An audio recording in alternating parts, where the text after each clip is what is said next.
Here's a question for graphing another trig function. This one is sine of 6x, or 6 theta. This one, the only thing that's going to be changed is going to be the period length. So we're just focusing on the period change. So amplitude's a number in front of sine, which is 1. Well, we're assuming it's always 1 unless there's a number in front of it. Period length, this is going to be different. It's normally 2 pi. So I'm going to set what's inside, what's next to my x, or what's next to the theta. So 6x equal to the typical period length of sine, which is normally 2 pi. So I'm going to solve this for x, or if it was theta, you'd solve it for theta. So divide by 6, whoop, divide by 6. So my real period length is going to be pi over 3 if I simplify it. Okay? Phase shift would be if there was something else inside the parentheses, like 6x minus pi. Since there's nothing else there, there is no phase shift. Vertical shift would be if there's something on the end here. There is none as well. So just focusing on the period change. Okay? So I'm going to start my label. Since there's no phase shift, I still start at 0. And my end is going to be pi over 3. Okay? So we want to find the middle of this. Okay, so the middle of this, think about this, pi over 3 is 60 degrees. Okay, so half of that would be 30 degrees. Well, what is 30 degrees in radians? Pi over 6. Okay? So sometimes it's been difficult for students to find these different intervals.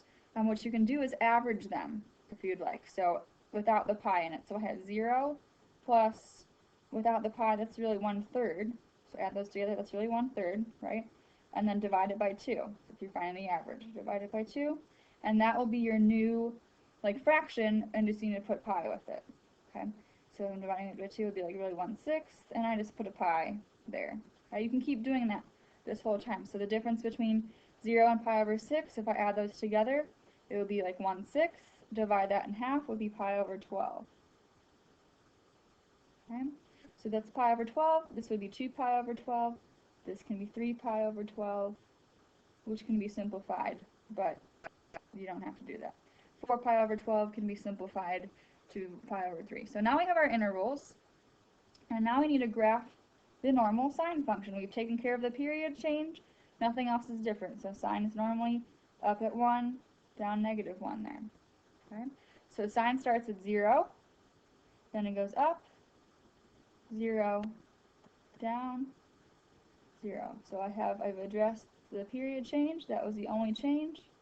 And that is one cycle of the sine function. Okay? It's different because if this 6, this really means how many cycles you would see in the length of 2 pi. So think about this, it's really squished together.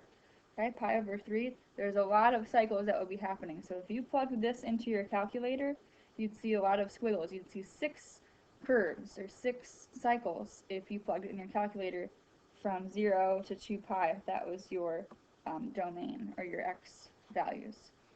So this one, the period is changed, so you set the stuff with the x or with the theta equal to the normal period length, which is 2 pi.